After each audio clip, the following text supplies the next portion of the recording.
기자들의 수다 이어가겠습니다. 이번에 만나볼 기자는 KBS 사회부의 신지수 기자입니다. 안녕하세요. 네, 안녕하세요.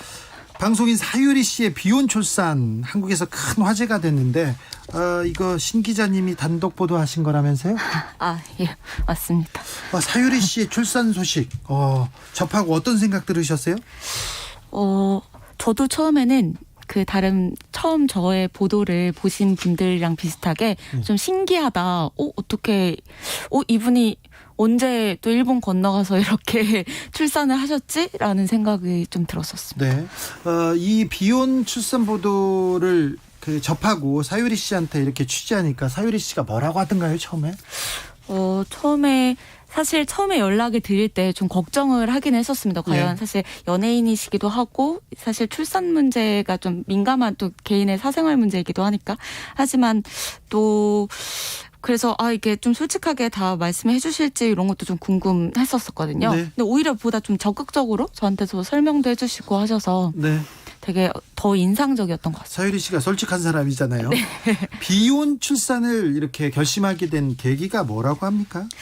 많이 보도에서도 많이 나왔지만 사유리 씨가 자연 임신이 불가능하다는 이야기를 들으셨기 때문인데요.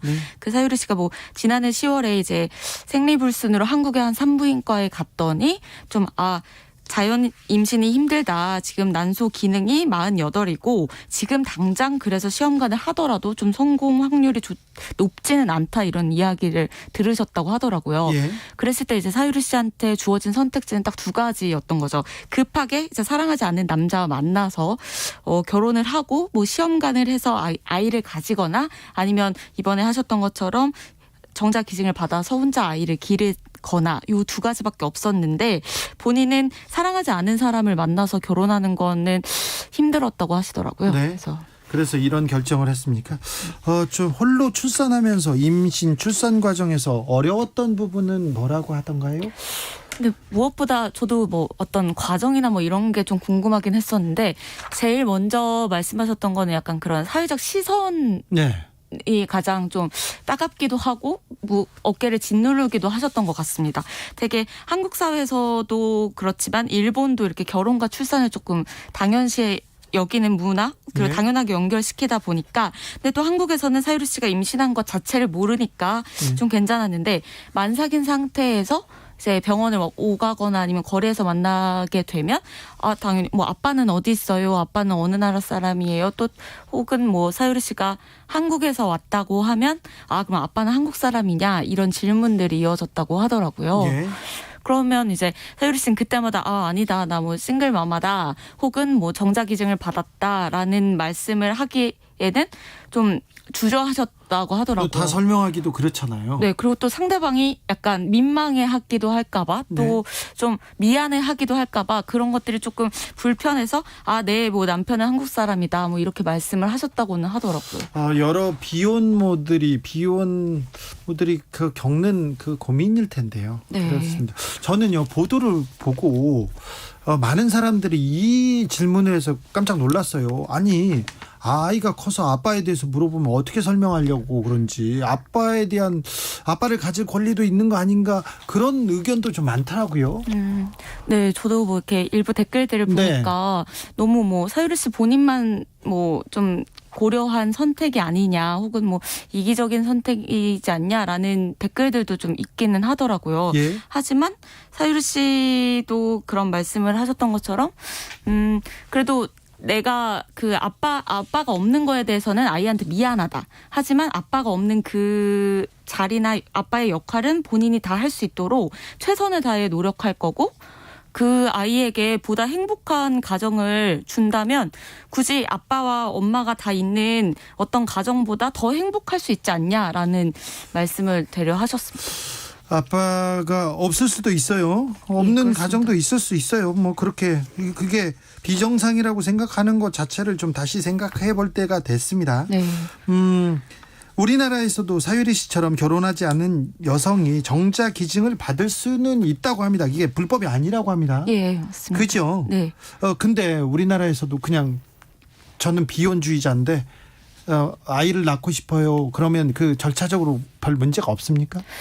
네, 법적으로 특히 뭐 생명윤리법에 따르면은 이런 미혼 여성, 그러니까 결혼을 하지 않은 여성이 정자 기증을 받는 것에 대해서 규제하는 뭐 조항이나 이런 것들은 없습니다. 없어요. 네.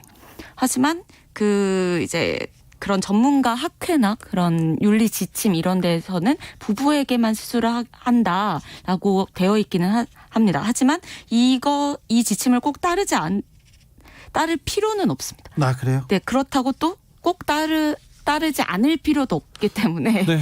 병원에서는 이 조항을 최대한 생명윤리법을 굉장히 소극적으로 해석하고 윤리 지침을 좀 더 보다 적극적으로 하고 있다고 해야 되나요? 사유리 씨 같은 그 비슷한 경우가 예. 좀 미혼 여성이 그 아이를 갖는 경우도 우리나라에도 좀 있을 것 같은데요.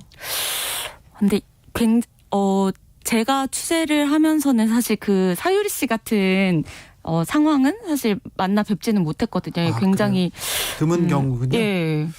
왜냐면 한국에서는 병원에서 사실상 이렇게 시술을 해주는 병원을 찾기가 어렵기 때문에 사유리 씨가 일본에서 그런 이제 일본 병원에서 임신을 하고 출산을 하신 거기 때문에요.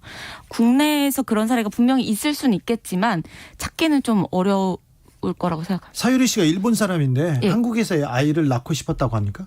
예. 왜냐면 사유리 씨는 한국에서 활동을 계속 하고 있고 한국에서 애를 낳고 싶었는데 어려워서 일본으로 가서 낳은 거군요. 예, 맞습니다. 사유리 씨의 비혼 출산이 우리 사회에 큰 화두를 던졌다는 평가 있습니다. 저도 크게 생각하게 됐는데요. 이 출산이 어떤 의미가 있다고 보세요, 기자님은? 저는 뭐 크게 두 가지 측면에서 그런 뭔가 화두를 던졌다고 생각을 하는데, 첫 번째는 우리가 소위 정상 가족이라고 생각하는 것에 대해서 좀 물음표를 던진 거라고 생각을 했습니다. 그렇죠. 무엇이 정상인가 이것도 고민해봐야죠. 그렇죠. 이렇게 남자와 여자가 결혼을 해서 아이를 낳고 아빠가 엄마가 되는 걸 우리는 소위 좀 정상이라고 여기고 그 외 상황은 좀 특별하게 여기고 있는데, 사실 우리 사회에서 특히나 우리나라에서 3, 4인 가구는 이제 40%도 채 되질 않거든요. 예. 이미 비율로 봐도 우리가 정상이라고 생각하는 가족, 이런 부모와 자녀로 구성된 가족은 다수가 아닌 건데, 아까 질문하셨던 것처럼 아빠가 없는 거에 대해서 아이가 불행하지 않겠냐, 그런 질문이나 혹은 그런 댓글들도 다 이런 좀 정상 가족의 기반에서 나온 그렇죠. 이야기가 아닐까 생각을 했습니다. 네. 또 두 번째로는 좀 이 선택권 측면에서 좀 접근을 할 필요는 있다고 생각을 했습니다. 취재를 하면서 좀 비혼주의 혹은 결혼을 하지 않은 여성들 좀 만났을 때 대부분 말씀하셨던 것이, 내가 원할 때 남자가 없어도 좀 아이를 낳을 수 있으면 좋겠다. 그런 네. 선택권을 줘라. 여러 가지 선택지가 있고 그 선택을 할지 말지는 나의 결정 상황인 거지, 아예 선택지가 없는 상황은 그것과는 조금 굉장히 다르고 제한하는 거 아니냐, 이런 답답함을 토로를 했습니다. 이로대님께서 모든 아이는 부모 마음대로 태어나는 거지 아이의 의사를 물어서 태어나는 게 아닙니다. 그렇죠. 저도 제가 원해서 태어난 게 아니에요. 우리 아버지가 알아서 하신 거죠. 그래서 제가 아버지를 원망 많이 했습니다. 그런 논리라면 흑수저는 애 낳지 말아야 합니까? 장애인도 애 낳지 말아야 합니까? 이런 의견 주셨고요. 동그라미님께서는 남자가 결혼 않고 자녀 갖고 싶을 때는 어떻게 하면 되나요? 이런 의견도 주셨습니다. 대리모를 구해서 이렇게 아이를 낳는 거는 이게 우리 법 체계에서 괜찮습니까?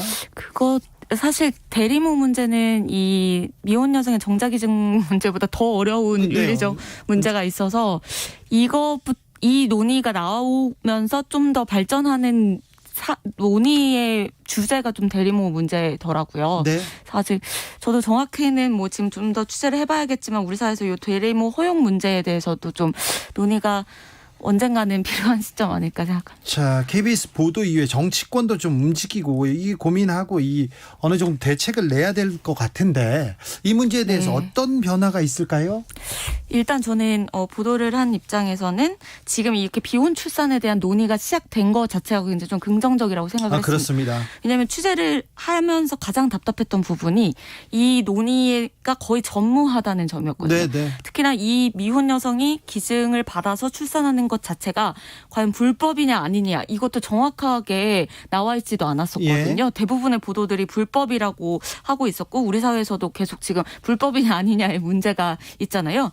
이거에 대해서 좀 그러면 지금 법으로 이게 왜 이렇게 불법이 아닌데도 불법처럼 여겨져 왔는지 혹은 불가능한 것인지에 대한 논의도 더 확대돼서 필요할 것 같고 또 그렇다면 여성에게 이 정자기증을 할 때의 절차들 좀 세부적으로 어떻게 규정들이 마련돼야 될지나 아니면 이 여성에게 할 때 이렇게 정자기증을 할 때 난임 부부나 불임 부부와는 어떤 이제 순서 혹은 우선순위를 가질지 이와 관련된 좀 논의가 더 이어져야 되지 않을까도 생각했습니다. 또 동시에 그런 여성 혼자 혹은 남성 혼자 이런 그 아이를 키우는 것에 있어서 그런 가족들을 비정상이라고 생각하지 말고 그렇죠. 우리 사회가 좀 정상이라는 표현보다는 새로운 가족으로 우리 사회에 잘 뿌리내린다고 해야 될까요? 그런 제도적 지원 같은 복지 혜택도 좀 더 줘야죠. 필요하다고 생각합니다. 이상규님이 그러면 앞으로 남자의 역할이 필요 없어지겠네요. 꼭 그런 거는 아닙니다. 가족의 의미, 결혼의 의미, 그리고 출산의 의미 여러 가지 화두를 던진 사유리 씨의 용감한 선택이었다고 생각합니다. 감사합니다, 기자님. KBS 신지수 기자였습니다. 감사합니다. 라디오 정보센터 다녀오겠습니다. 정한. 오늘 오후 인천 남동공단